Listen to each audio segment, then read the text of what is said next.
అలా పంచభూతాలకి ఎలా పంచీకరణ ఉన్నదో, గుణములకు కూడా ఆ విధంగా త్రిపుటీకరణ అంటారు. త్రిపుటీకరణ ఉంటుంది. ఏమ్మా? పంచీకరణలోనూ 5 పంచభూతాలుంటాయి. త్రిపుటిలోనే సత్వ రజస్తమో గుణాలుంటాయి. పంచభూతాలు కూడా కలిస్తేనే పిండం అవుతుంది. సో, ఇవన్నీ కూడా త్రిపుటీకరణ, పంచీకరణ మీద ఆధారపడి ఉంటాయి. 3 ఎక్కడ ఏది ఒకటుంటే ఆ మిగతావి కూడా 2 అక్కడ ఉండాల్సిందే. శివుడు ఎక్కడుంటే అయ్యవారు అక్కడ ఉన్నట్టు ఈ గుణములు వాళ్ళు. మరి మెయిన్ ఎవరు? శివశక్తి గదా! వాళ్ళే గదా మహాత్రిపుర సుందరి స్వరూపంలో సృష్టిలో. సో, వాళ్ళెక్కడుంటే ఈ 3 కూడా అక్కడే ఉంటాయి. ఈ మూడిటిని దగ్గర పెట్టుకొని పనులు చేస్తున్నారు. సృష్టి చేసింది అమ్మవారు. బ్రహ్మ, విష్ణు, మహేశ్వరుని సృష్టించింది. నువ్వేమో బొమ్మలు తయారు చెయ్యి. ప్రాణం పోస్తాడు విష్ణువు. దాన్ని లయంలో తీసుకెళ్తాడు శివుడు. అయిపోయిందా? ఇదే మహాత్రిపుర సుందరి. అవునా? సృష్టి లేకుండా నువ్వు తె ఒకటి లేకుండా ఒకటి ఎలా ఉంటుందమ్మా? విష్ణువు లేకుండా బ్రహ్మ ఉంటాడా? బ్రహ్మ లేకుండా శివుడు ఉంటాడా? ఇదే. ఆ! అందుకే దత్తాత్రేయ స్వామి అందుకని ఈ రహస్యం తెలుసుకోవాలి. ఊరికే విష్ణుమూర్తి, విష్ణుమూర్తి అని కాదు. 3 రూపాల్లో ఉన్న మహాత్రిపుర సుందరి స్వరూపమే ఈ దత్తాత్రేయులు వారు. అందుకని దత్త పూజలు చేస్తుంటారుగా. అదన్నమాట. మూడిటిని పూజ చేయటం అంటే ఇది. త్రిపుటీకరణమని ఉన్నది. ఇది రహస్యం. ఈ రహస్యం తెలుసుకున్న వాళ్ళు ఈ నామం యొక్క విశేష అర్థాన్ని తెలుసుకున్నట్టు, అనుభూతి చేసుకున్నట్టు, అమ్మవారి ఆశీస్సులు పొందినట్టు. ఇది తెలియనప్పుడు జన్మంతా అలానే ఉంటుంది. మరి ఇవాళ మీరందరూ మరి ఈ త్రిపుటీకరణ, పంచీకరణ అనేది సత్వ, రజ, తమో గుణాల యొక్క మిళితములు ఎలా కలుస్తుంటాయో, నువ్వు చేస్తున్న సంకల్పాలు, ఇచ్చా, జ్ఞాన క్రియతో చేస్తున్నవన్నీ ఎలా ప్రేరేపించి జనుల యందు ప్రేరేపణ కలిగించే మహాత్రిపుర సుందరి నీలో ఉన్నది నాయనా. నేను అమ్మవారిని ఇవాళ నేను ఎప్పుడు తలుచుకుంటూ ఉండాలి. పూజల్లో నేను ఉండాలి అనుకునేది కూడా ఆ సత్వగుణంలో కూడా అమ్మవారు ఎక్కువగా ఉండాలి. అర్థమైందా? ఆ! మంచి పని చేయాలంటే ఎవరు ముందుకు రారు. చెడ పనికి అందరూ ఉంటారు. మరి ఆ సంకల్పం ప్రేరేపించాలి. ఎవరో ఒక శక్తి ప్రేరేపించాలి. ఆ సత్వగుణాన్ని అమ్మవారు ఆ గుణంలో నిన్ను ప్రేరేపిస్తుంది. మిగతా గుణాలు దానికి ఏంటి సహాయ సహకారాలుగా ఉంటాయి. అంటే శరీరం. అవునా? మంచినీళ్ళు తేండి కొద్దిగా దాహం వేస్తుందంటే చెప్పటం సంకల్పం. వాడు తేవటం. అవునా? నువ్వు తాగటం. హ్మ్. అలా ఉంటాయి ఈ సృష్టి. సో, మన విషయమే కాదు 14 భువనాల్లో గూడా ఈ 3 పనిచేస్తూ ఉంటాయని. మనలోనే ఉంటాయని గాదు. దేవతలేం గాదు. దేవతలేం పెద్ద ఎక్కువ అధికులేం ఇలా ఏం గాదు వాళ్ళు.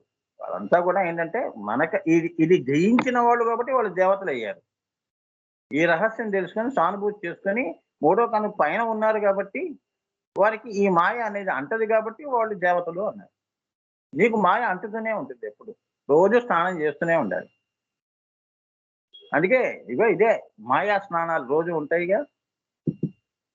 అంతేగా. శరీరం నుంచి వచ్చే దుర్గంధం కంటే, మన మనసుతో చేసే సత్వగుణ ప్రధానమైన మంచి పనుల సువాసనలే ఉంటే నీ శరీరంలో నుంచి కూడా అటువంటి సువాసనలే వెదజల్లుతూ ఉంటావు. అవధూతలు. దుష్ట సంకల్పాలు చేసుకుంటూ మనసంతా మనం ఏమిటి సంకలనం చేసుకుంటూ బతికేవాడు రోజు స్నానం చేయాలి. భావ స్నానము, అన్ని స్నానాలు భావంలో కూడా స్నానం చేయాలి. మనసును కూడా శుద్ధి చేసుకోవాలి స్నానం చేసేటప్పుడు. అయ్యో! ఇవాళ మంచి సంకల్పాలు చేసుకొని బతకాలి అని రోజంతా నువ్వు తపస్సు చేసావనుకో, నీ శరీరం నుంచి పరిమళాలు వెదజల్లుతూ ఉంటాయి. దుర్గంధం అనేది ఉండదు. ఏమ్మా? ఇవన్నీ రహస్యాలమ్మా. ఆంజనేయ స్వామి చూడండి వీళ్ళందరూ కూడా మొత్తం అంతా కూడా ఆయన అక్కడంతా కూడా పవిత్రం. ఆ గాలి చాలు నీకు. ఆయుర్వేదంలో అంతే కదమ్మా! కొద్దిగా మీ వాళ్ళకి అనారోగ్యం చేసిందండి. కొద్దిగా మంచి ప్రదేశాల్లో హిల్ స్టేషన్స్‌కి తీసుకెళ్ళండి కొద్దిగా. ఆ స్వచ్ఛ వాయువుల్ని పీల్చటం. ఔషధీకరణమై ఉన్న ఆ ప్రకృతిలో 10 రోజులుంటే వీళ్ళు బాగుపడతారు. మనసు ఉల్లాసంగా ఉంటుంది. అవునా? అట్లా అన్నమాట. సో అది రహస్యం అన్నది. ఈశ్వరుడు సంకల్పము చేసినప్పుడు శుద్ధ సత్వము, సత్వగుణ గుణమవుతుంది. ఆయన ఇప్పుడు భగవంతుడి విషయానికి వచ్చినప్పుడు ఎలా ఉంటుందో చూద్దాం. ఈ గుణాలు ఎలా ఉంటాయి ఇది తెలుసుకోవాలి కదా. మనలో అయింది కదా. ఇప్పుడు దేవుళ్ళలో ఈ గుణాలు ఎలా వస్తున్నాయి అనేది తెలుసుకుందాం.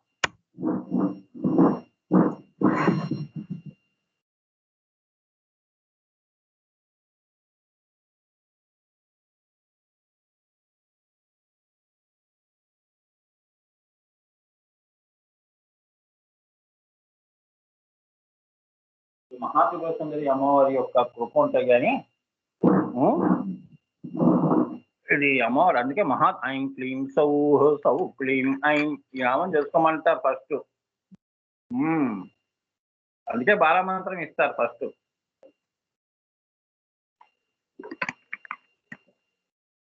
నాకు షోడశి ఇవ్వండి అని కాదు. ఎంత కోటేశ్వరుడు అయినా ఇవ్వడు.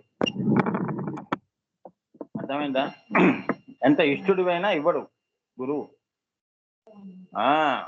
నువ్వు గుణాలకి లోబడి ఉన్నావు కాబట్టి గుణముల యొక్క ప్రాధాన్యత తెలుసుకో అని చెప్పి ఐం క్లీం సౌ సౌ క్లీం ఐం అనే మంత్రోపదేశం చేస్తాడు 4 శరీరాలకి. అప్పుడు నువ్వు గుణరహితుడు అవుతావు. అసలు పూర్వం నువ్వు గుణాలని సాహిత్యం రహితం పెంచావు. అక్కడ గురువు దగ్గరికి వచ్చినప్పుడు రహితం చేయడానికి బాలమంత్రం ఇస్తాడు. అప్పుడు పంచేంద్రియాలని 15 అవస్థల్ని నువ్వు దాటుతావు, అవలీలగా దాటుతావు. ఆంజనేయ స్వామి శ్రీలంక ఈ సముద్రం ఎలా దాటాడు అంటే ఇదే బాలమంత్రం పంచదశి 2 జయించాడు ఆయన. షోడశి బీజం రాముడు యొక్క నామము షోడశి బీజం. అందుకే గాల్లో ఎగిరాడు. అదే హాస్టల్ ట్రావెల్ అంటే. ఇంత బరువు ఇక్కడ పెట్టుకొని నువ్వేం ఎగురుతావు గాల్లో? అవునా? అప్పుడు నీకు తెలియకుండా నీ యొక్క సూక్ష్మ శరీరం అన్ని అంటే బంధాలు తెంపుకొని బయటకు వచ్చేస్తుంది. నువ్వు నీ శరీరాన్ని కూడా చూసుకోవచ్చు. మంచం మీద పడిపోయిన ఆ శరీరాన్ని కూడా చూసుకోవచ్చు అని. అవన్నీ రహస్యాలు, యోగా రహస్యాలు అంటే. అందుకే ఇంత సాధన ఉంటుంది. సాధన పంచతంత్రం అంటే అది. జీవ సాధన చేయాలి, ప్రాణ సాధన చేయాలి. జీవ సాధన అంటే ఇప్పుడే చెప్పాను కదా, జీవితము దైవతము. జీవితం అంతా నశ్వరము, దైవతము అంతా ఈశ్వరము. నా ప్రయాణము, నా సంకల్పము నశ్వరము నుంచి ఈశ్వరము వైపు అన్నప్పుడు నేను ఏది వదులుకోవాలి? త్రిపురములని వదులుకోవాలి. త్రిపురని భంగం చేసుకోవాలి. బ్రహ్మ గ్రంథి విభేదిని, విష్ణు గ్రంథి విభేదిని, అక్కడ ఉన్న మాలిన్యాలని తొలగించుకోవటం క్రియాయోగా ద్వారా, ధ్యానము ద్వారా. 3వ కొన దగ్గర శుద్ధంగా రావటం. మరి అక్కడ నువ్వు పక్షి వేయవుగా, చిత్ గగనంలోకి నువ్వు మరి నీకు రెక్కలు వస్తాయి. అంతవరకు రెక్కలు ఉంటాయి కానీ ఎగరలేవు.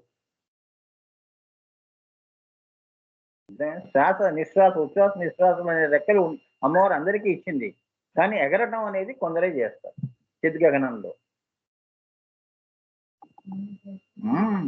ఈత అందరికీ వస్తుందా? దాని టెక్నిక్ తెలియాలి. నీళ్ళలో పడేస్తే ఈత ఇంతే, నా కాళ్ళు చేతులు కొట్టుకుంటే ఈత వచ్చేసినట్టే అంటే చెయ్యి, నేను నీళ్ళలో పడేస్తాం. అంత సాధన ఉంటుందమ్మా. జాగ్రత్తగా మీరందరూ నేను చెప్పినవన్నీ గురువులు మీ మాట, అమ్మవారి మాట, అమ్మ మాట సద్ది మూట అన్నట్టు, పెద్దల మాట సద్ది మూట. మీకు ఈ ప్రయాణమే కాదు, ఈ జీవిత ప్రయాణమే కాదు, దైవ ప్రయాణం ఏదైతే పైన ఉన్నదో అది కూడా మీకు నేను అక్కడ మీరు ఏ ఇబ్బందులు పడకుండా అక్కడికి వెళ్ళి ఇక్కడ కర్మలు చేయండి అని చెప్పి వీళ్ళ నుంచి ప్రాణం తీయటం కాదు. ప్రేతాత్మలుగా అర్థమైందా? నా కోరిక తీర్చలేదు, నా కొడుకు తీర్చలేదు, నా కూతురు తీర్చలేదు అని ఏడుస్తూ కూర్చోవటం కాదు ఆ పైకి వెళ్ళి. సో నేను ఇక్కడ ఏం చేస్తున్నాను, జీవితాన్ని ఇక్కడ నీకు ఏ బాధలు లేకుండా, అలానే పైన కూడా నీకు మళ్ళీ కింద దృష్టి లేకుండా, పై దృష్టే నీకు, శివ దృష్టే నీకు ప్రధానం చేస్తున్నాడు గురువు. జీవ దృష్టితో నిన్ను పైకి పంపించట్లేదు గురువు, శివ దృష్టి ఇచ్చి పంపిస్తున్నాడు. శివ దృష్టి సమదృష్టి అనేది ఇచ్చి నిన్ను చిద్గహనంలోకి కూర్చోబెడుతున్నాడు. ఇక్కడ ఈ ఆకాశాల నుంచి ఎగురుకుంటూ నువ్వు నీ గూటికి నువ్వు చేరుకో అని ఆశీర్వదించి పంపిస్తాడు 3వ కన్ను దగ్గర. మరి గురువు ఎంత గొప్పవాడు, అవునా? లేదు అంటే అంతరిక్షంలోనే ప్రేతంగా తిరుగుతూ ఉంటారు. ఇంకో జన్మ ఎప్పుడు వస్తుందా అని ఎదురు చూస్తూ ఉంటారు. ఆ! ఇవన్నీ ఉంటాయి నాన్న మీకు తెలియనివి. లేదు అంటే ఉన్న వాళ్ళని ప్రాణం తీయటం. వాళ్ళకి కనిపించి, వీళ్ళకి కనిపించి, వీళ్ళని ఆవహించి, నా కోరిక తీర్చండి, మనని బాధ పెట్టడం, మన పనులు కాకపోవటం. అందుకని పితృశాపాలు ఇవన్నీ ఎందుకు వస్తాయంటే ఇలా వస్తాయి. అందుకే నేనిప్పుడు చెప్పిన త్రిపుటి అని ఈ నామం ఉంది. ఇది నిన్ను జీవన్ముక్తిని చేస్తుంది. మూడవ కన్ను జీవన్ముక్తి స్థానము, సత్యము. జీవన్ముక్తి స్థానం. మళ్ళీ కిందకొచ్చేది లేదింకా. నీకు సంకల్పమే లేనప్పుడు నువ్వు ముక్తురాలివే కదా! ఏమీ కోరిక లేదు నీకు. అమ్మని చూడాలని లేదు, దర్శనం చేసుకోవాలని లేదు. నీలో నీవుగానే ఉండిపోయావు. సంకల్పరహితుడివయ్యావు. ఈశ్వరుడివయ్యావు. ఎవ్వరూ అడ్డుపడకుండా నీ అంతట నువ్వే బిందువులోకి సవికల్ప సమాధుల్లోకి వెళ్ళిపోతావు. ఇవన్నీ పెట్టుకున్నావు అంటే మటుకు మూడో కన్ను సంగతి దేవుడెరుగు. నువ్వు మూలాధారం నుంచి స్వాధిష్టానం దాకా కూడా రాలేవు. ఈ లగేజే ఎక్కువుంది. ఓ టన్ను ఉంది మనకి. అవునా? శారీరకంగా 120 కిలోలు ఉన్నామండి. ఒక 20 కిలోలు తగ్గామండి. అలా నువ్వు జిమ్ చేయాలి. అదే సాధన. ఫిజికల్‌గా సాధనలు చేస్తున్నారు గదా! అలానే లోపల గూడా చెయ్యాలని 60 కిలోలకు వచ్చి రావటం చంకలెగరేసుకోవటం గాదు. తేలికయ్యాను, చాలా అందంగా, నాజూగ్గా ఉన్నాను, బాగున్నాను అనుకోవటం గాదు. లోపల గూడా అంతా ఇంకా తగ్గించాలి. లోపల సున్నా జేయాలి. అర్థమైందా? అది చెప్తున్నారు. హ్మ్. ఆ సత్వగుణమునకు అమ్మవారు లోపలనే మేల్కొని రజోగుణమై ఒక్క నిమిషం నాన్న. ఈశ్వరుడు సంకల్పము చేసినప్పుడు శుద్ధ సత్వం ఆయన. ఆయన గుణం చూడండి. ఆయన నేను ఉట్టి సంకల్పం ఏమిటి సృష్టి చెయ్యాలి అనేది ఒకటే శుద్ధ సంకల్పం చేశాడు. ఆ తల్లి అది ఎలా ఉంది? సత్వగుణ గుణం అవుతుంది అప్పుడు.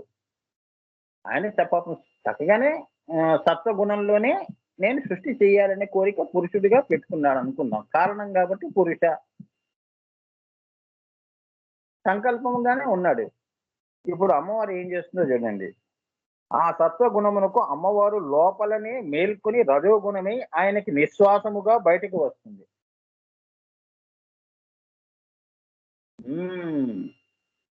అది ఆ తల్లి నిశ్వాస రూపంలో బయటికి వస్తుంది. ఆయన సంకల్పాన్ని బయటికి తీసుకొస్తుంది. అది. అబ్బా! మనం గూడా చూడండి చాలా మంది మనం ఒక పని అనుకుంటాం. లేద్దామని అనుకునే టైంలో వాళ్ళొచ్చి మీ పని చేసేసానండి అయిపోయిందండి. మీరు కూర్చోండి అంటే ఎంత ఆనందంగా ఉంది. అదేంటి అప్పుడే అయిపోయిందా? అబ్బా! చాలా థాంక్స్ అండి.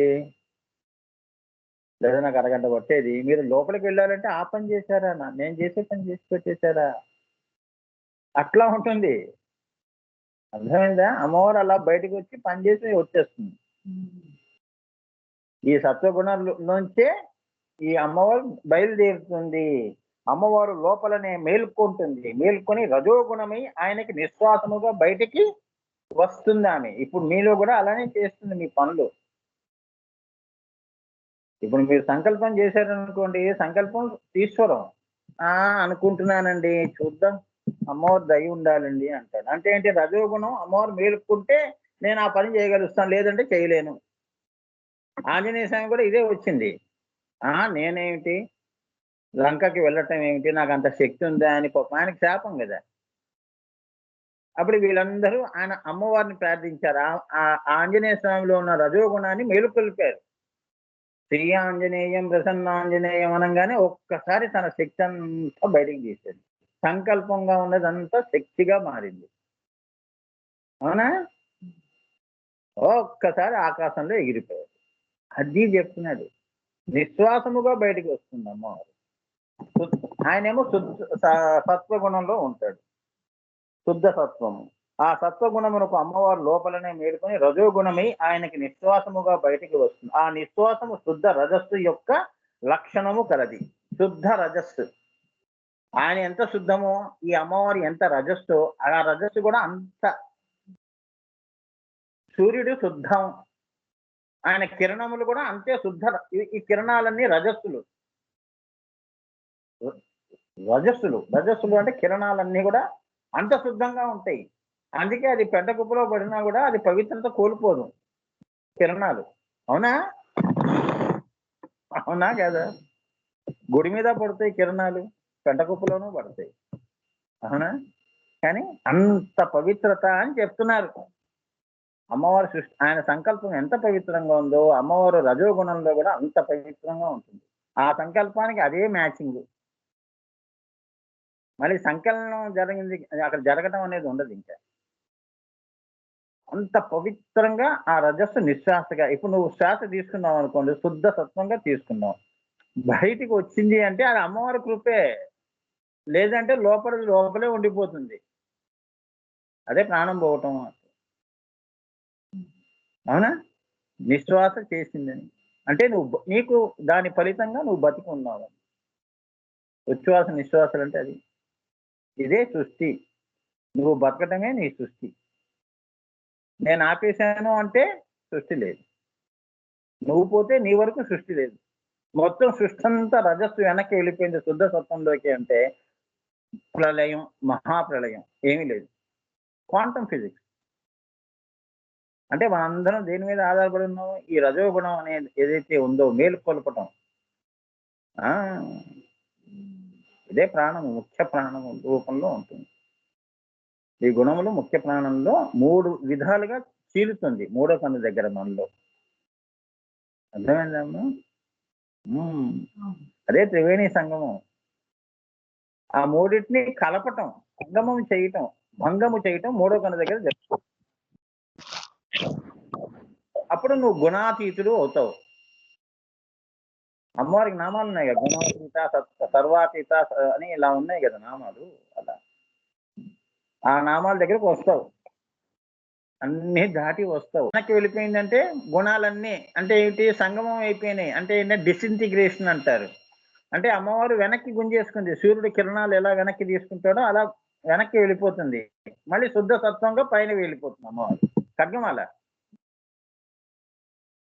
శివాశక్తి వెళ్ళిపోయి, రాజరాజేశ్వరి అయిపోయి, లలిత అయిపోయి అక్కడి నుంచి పైకి శూన్యంలో కలిసిపోతుంది అమ్మవారు. ఉల్లలిత అయిపోతుంది. అదే క్వాంటం ఫిజిక్స్. చాలా వాడేంది చెప్పేది క్వాంటం ఫిజిక్స్. ఇది ఈ నామం చదువుకునే వాడు ఒక్కొక్క నామం మీద వాళ్ళు ఎక్స్పెరిమెంట్స్ చేశారమ్మా. ఇంగ్లీష్ వాళ్ళు వెస్టర్న్ పీపుల్.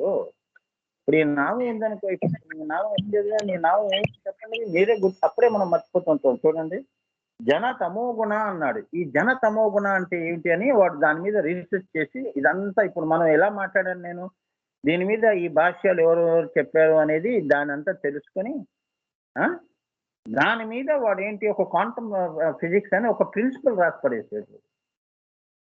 సూత్రం. ఈ సృష్టి అంతా కూడా అణువుల యొక్క కట్టుకోవటం వల్ల జరిగినది అని ఒక విషయం చెప్పాడు లోకానికి. వాడు చెప్పాడని చెప్పి వాడికి మనం దండేస్తాం. మరి వేదాలు మన మన మన మన సంపద ఏదైతే ఉందో వేదాలును ఉపనిషత్తులు ఇవన్నీ కూడా గురువులు చెప్తే మరి మనం చేయలేకుండా వాడోడే చేస్తే వాడికి సన్మానం చేస్తాం. చూసారా? ఇప్పుడు ప్రతి నామంలో కూడా మీరు కూడా చెయ్యండి. ఒక కొత్త విషయం మీకు తెలుస్తుంది. అదే సానుభూతి. అమ్మవారు సృష్టి రహస్యం తెలుసుకోవటం అంటే ఇదే. అమ్మని తెలుసుకోవటం అంటే ఇదే. మనిషి ఎరగటం. అమ్మవారి మనసులో మనం ఉండాలి అంటే ఇవన్నీ తెలుసుకోవటం. అప్పుడే అమ్మవారికి దగ్గర సామీప్య, సారూప్య, సాయుధ్యాలు ఇస్తుంది అమ్మవారు. ఏమీ తెలియకుండా మా ఇంటికి గెస్ట్‌లం కాదు కదా!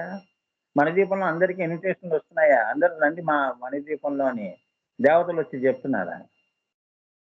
అక్కడికి వెళ్ళి ఆ ఇన్విటేషన్ చాలా కష్టమైంది, రాదది.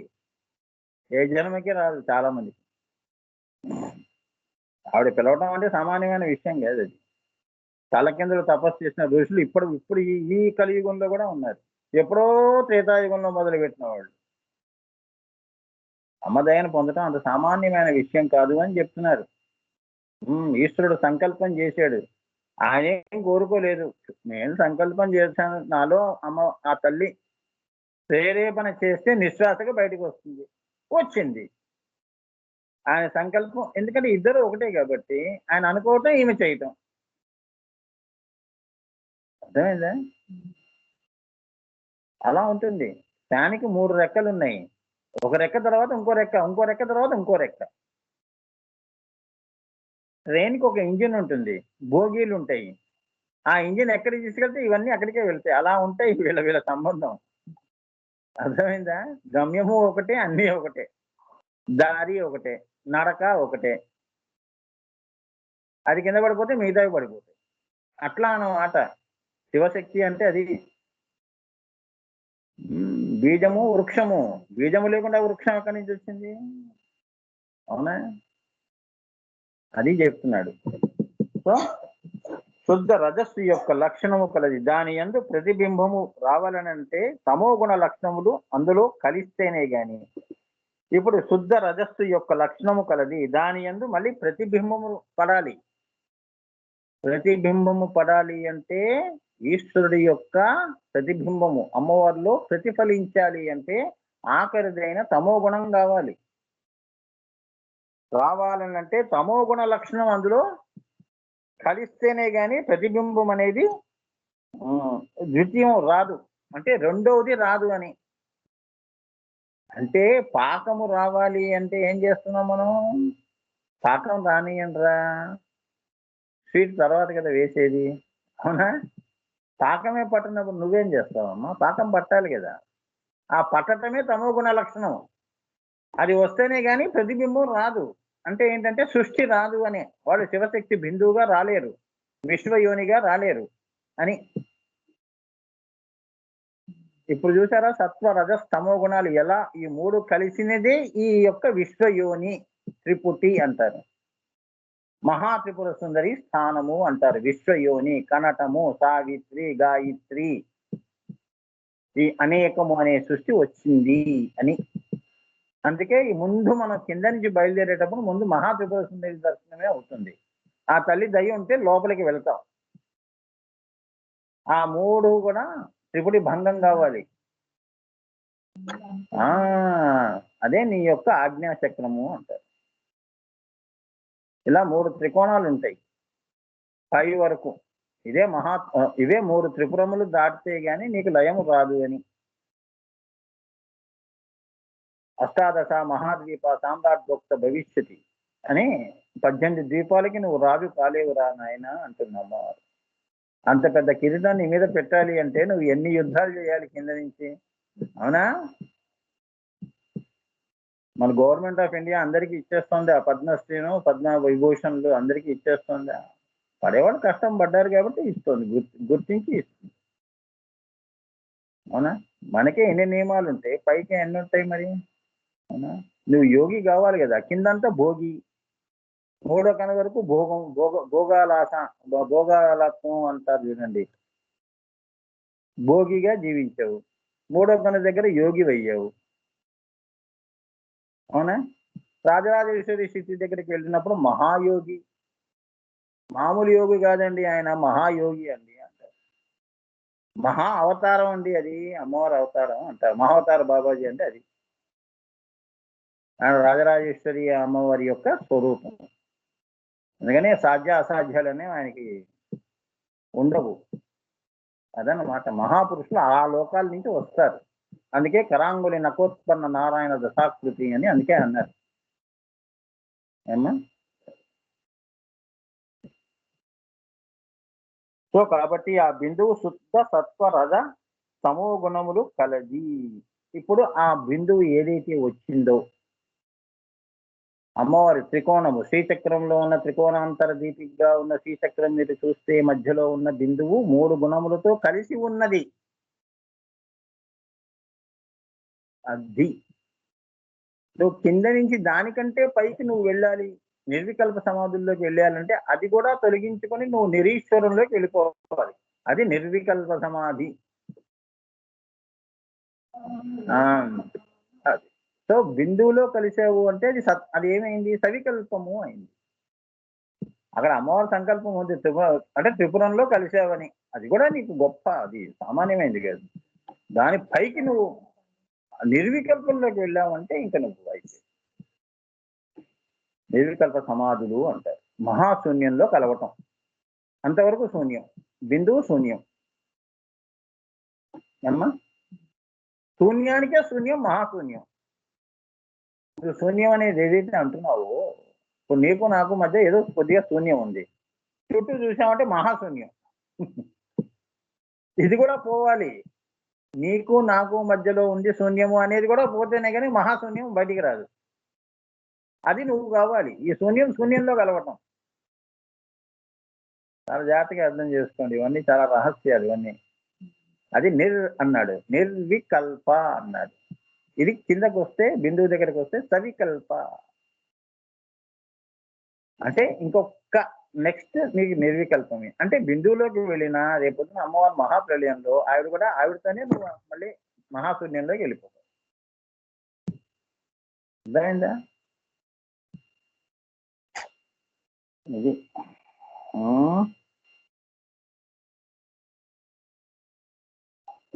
సో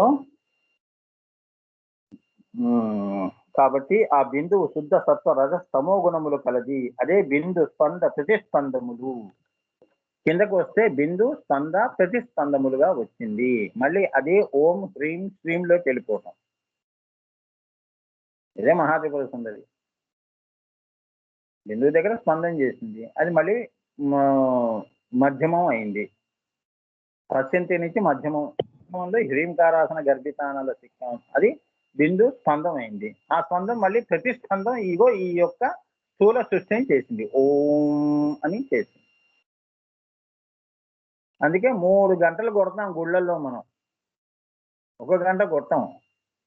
అర్థమైందా?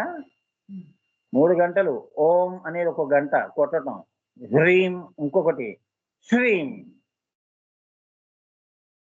అర్థమైందా? అది 3 అని చెప్తారు.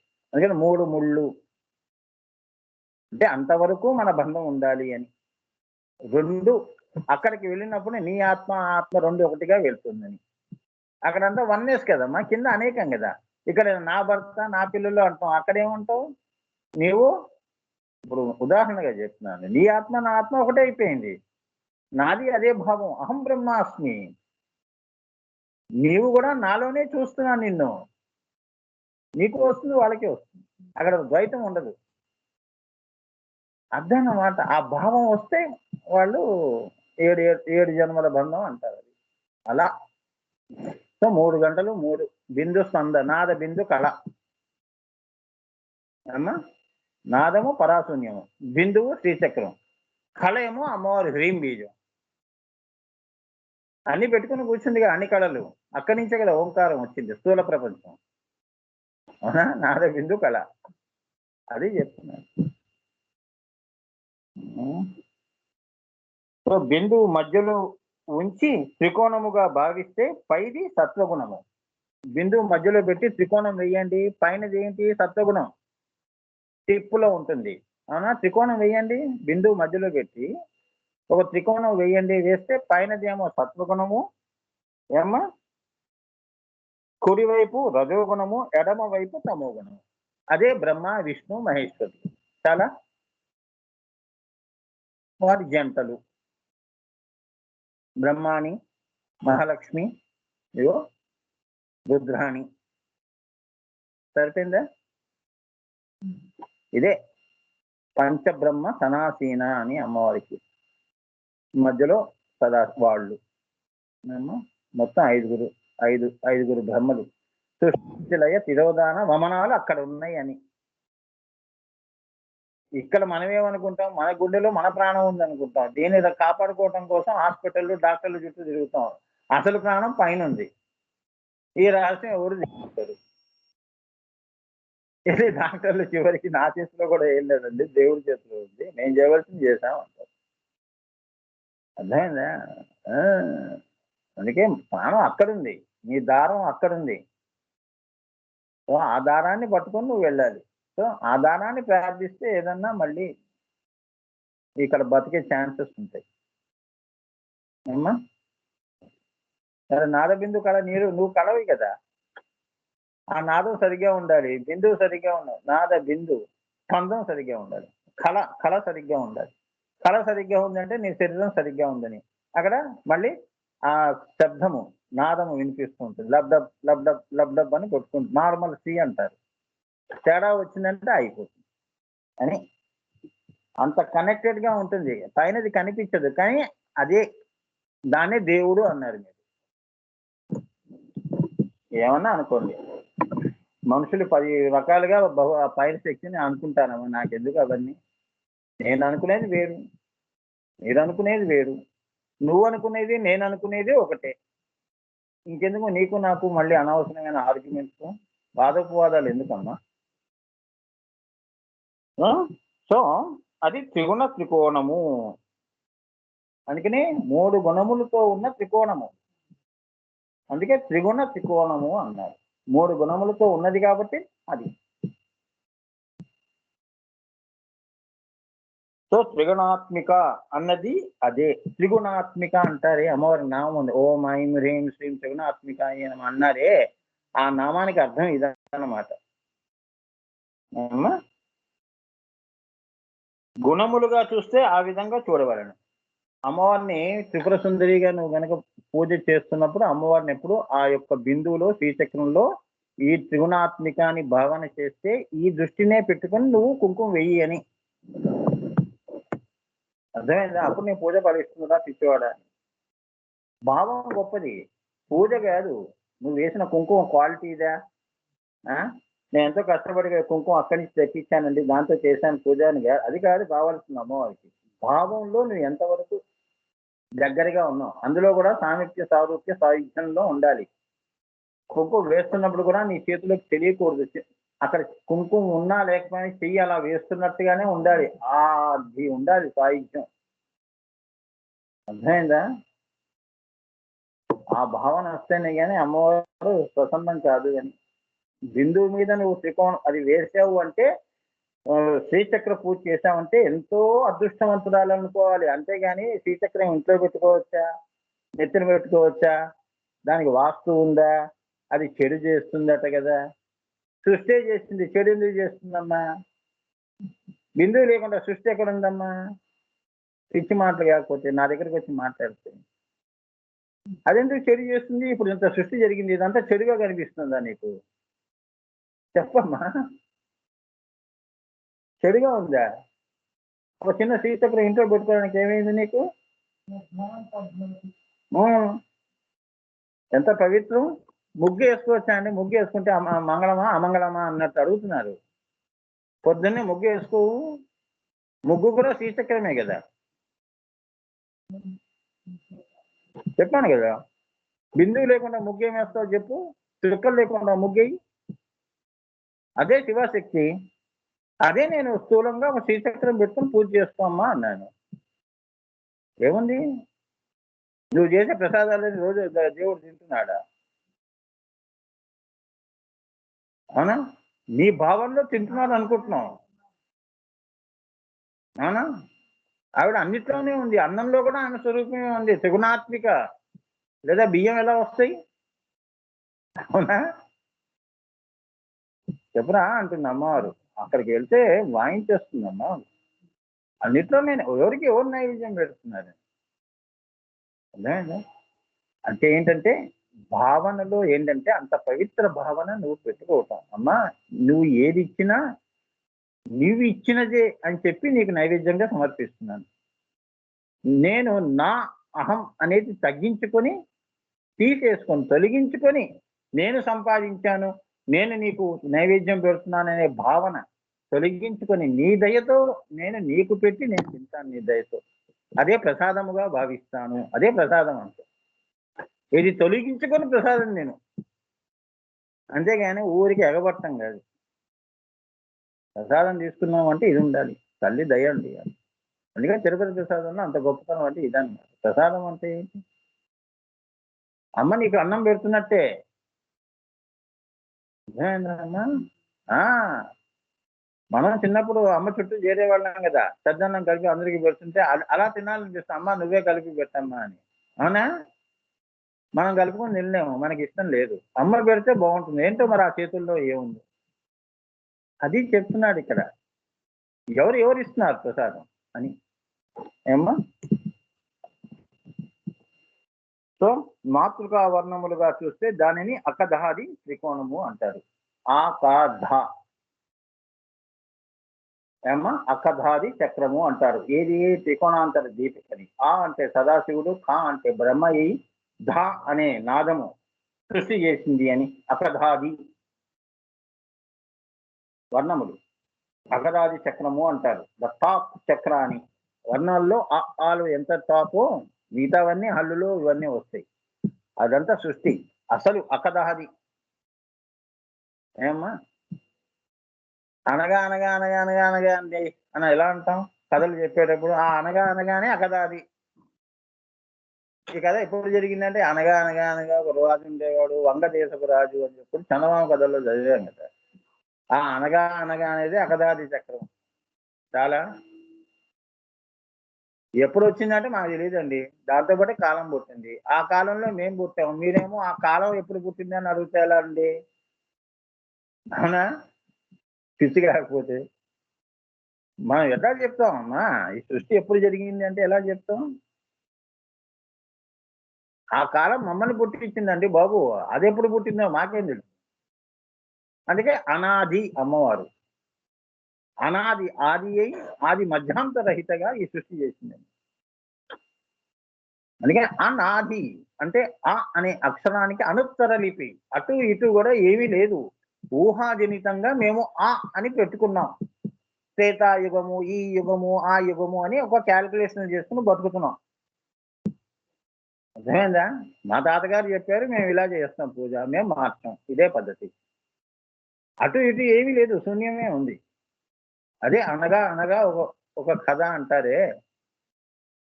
ఒకానొక టైంలో ఈశ్వరుడికి సంకల్పం కలిగి చైతన్యం వచ్చింది. ఎక్కడ వచ్చిందంటే మేము చెప్పలేము. ఈ అడ్రస్ ఇక్కడున్న అడ్రస్ చెప్తే నేను చెప్తాను. ఆ పైన అడ్రస్ మనకేం తెలుసు?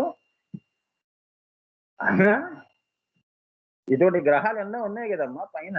గ్రహాల్లో ఏ ఏ గ్రహం ఎలా ఎప్పుడు వచ్చిందో మనకేం తెలుసు? ఇది దేని పుట్టుక తెలియదు. మన భూమి పుట్టుకే సరిగా తెలియదు. అనాది నుంచి వచ్చాయి ఇవన్నీ. అకదాది నుంచి వచ్చాయి. ఆ యొక్క విశ్వయోని ఆ త్రికోణము నుంచి ఇవన్నీ, ఆ బిందువు నుంచి ఇవన్నీ వచ్చాయి నాయనా. గ్రహ గ్రహాలు ఇవి తారలు ఇవన్నీ వచ్చిన తర్వాత ఇగో మానవ జన్మ. ఇగో ఏకకణ జీవులు. ఈ 14 భువనాలు బయటికి వచ్చాయి. అదే క్షీరసాగరము అంటారు. సముద్రము ఒక ముద్రలోనే ఉంటుంది అది ఎప్పుడు కూడా. ఏమ్మా కెరటాలు ఉండవు. ఒకటే కెరటం వచ్చింది. అదే సృష్టి ఈశ్వర సంకల్పం. ఇక్కడ సముద్రాలకి నిమిషానికి ఒక కెరటం. మనకి పుట్టాము అంటే ఇక భావాలతోనే పుడతాం. అమ్మ లేదు, నాన్న లేదు. ఇప్పుడు పుట్టే పిల్లలు. అవునా? వాడి పనులు వాళ్ళు చేసేసుకుంటున్నారు. అంత తెలివితేటలు. అన్ని భావాలు, అన్ని కెరటాలు. కానీ ఆ సముద్రంలో మహాశూన్యం అనే సముద్రంలో ఏమ్మా ఆ శ్రీచక్రం హ్యాంగింగ్ అంటే ఆ బిందువు ఎలా ఉంది? చుట్టూ అంతా శూన్యమే ఉంది. ఒకే ఒక బిందువు. ఆ బిందువు నుంచి శ్రీచక్రం బయటకు. అనాథ. ఈ శ్రీచక్రం అంతా ఆ యొక్క అనాథ అంటే అనాది అనే శూన్యము సముద్రము నుంచి ఈ నాదుడు వచ్చాడు. ఈ నాదుడి నుంచి మనం వచ్చామని. అనాథ అంటే అదనమాట. అటు ఇటు దేవుడు లేడు, జీవుడు లేడు రా వాడికి. వాడు అనాథరా. శూన్యం. జీవితమే శూన్యం అయిపోయిందండి అంటారు. అర్థమైందా? ఆ యొక్క పరావిద్యని ఈ రకంగా మనకి తెలియకుండా మనం ఈ వాడుక భాషలో మాట్లాడుతున్నాం. ఇదంతా శ్రీ విద్య. మనలోనే కాదు అందరిలోనూ సర్వ సృష్టిలో పిపిలికాది బ్రహ్మ పర్యంతం కూడా శ్రీ విద్య లేని చోటంటూ లేదు. నువ్వు ఏ మతం గురించి మాట్లాడు, ఏ దేని గురించైనా మాట్లాడు, అందరూ శ్రీ విద్య చూపిస్తారు. శ్రీ విద్య చూపిస్తాను నేను. నీకంటే ప్రత్యేక మతము ప్రత్యేక దేవుళ్ళు ఎక్కడ ఉన్నారయ్యా? ఎంతమంది దేవుళ్ళు? ఏకమే అనేకమైంది. ఇవన్నీ విభూతులు, పనులు. అవునా? ఈ పని ఎవరు చేశారంటే పలానా వాడే చేశాడు. మరి ఈ పని ఎవరు చేశారంటే వాళ్ళే చేశారండి ఇన్ని పనులు. ఓహో ఈ పని చేశాడు కాబట్టి ఆయన ఈ రూపంలో వచ్చాడు కాబట్టి ఈయన వినాయకుడు అందామండి. వినాయకుడు రూపంలో వచ్చి ఇప్పుడు నువ్వు అంటలేదు దేవుడి రూపంలో వచ్చి డబ్బు ఇచ్చిపోయాడండి కష్టకాలంలో అన్నట్టుగా ఆ దేవుడు అయిపోయాడా? అమ్మవారి యొక్క విభూతి. విభూతులు. ఆమె ఎన్నో పనులు చేస్తుంది. అవన్నీ విభూతులు. ఆ పని చేసినప్పుడు ఆమెను ఆ దేవతగా కొలుస్తున్నాం. అంతేగాని అదే దేవుడని మేము ఆగిపోలేదు. ఎందుకు మా హిందూ సాంప్రదాయాల మీద ఎందుకు అంత విసుగుపడతారు అన్ని? మా శ్రీ విద్య ఆ మాటకు వస్తే శ్రీ విద్యలో నుంచి మేము విత్తనంతో సమానం. నీకు లేదు మతం, నాకు లేదు, ఇంకెందుకు గోళ? అందరం శ్రీ విద్య, తమసోమ జ్యోతిర్గమయ్య, అలా వెళదాం చేతులు కట్టుకొని అందరం మంచి మార్గంలో కలిసిమెలిసి ప్రేమతో వసుదైక కుటుంబంగా ముందుకెళ్దాం. మనకి ఎందుకు ఈ మతాలు, కులాలు, గోత్రాలు ఇవన్నీ? అందరిది గోత్రం. గో అంటే కాంతి, తా అంటే ఏమిటి? అమృతం. ఆ కాంతి ఎక్కడి నుంచి వస్తుంది? అమృత బిందువు. అది బిందువు, అమృత బిందువు.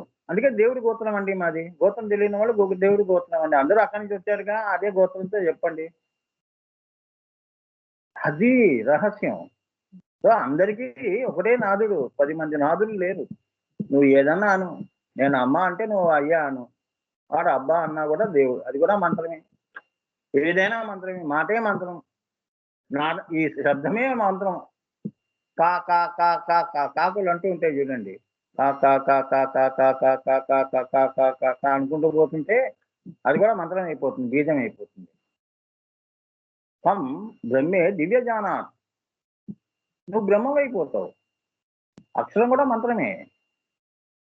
అందుకే మంచి పాటలు మాట్లాడడం రా వెధవల్లారా అంటారు. ఏమా? అందుకే మంచి మాటలు మాట్లాడాలి. సుభాషితాలు అంటారు. సుభాషితం. నా భాష్యం ఎలా ఉండాలి? సుభాషితం, శుభప్రదంగా ఉండాలి. సుదర్శన చక్రం అలా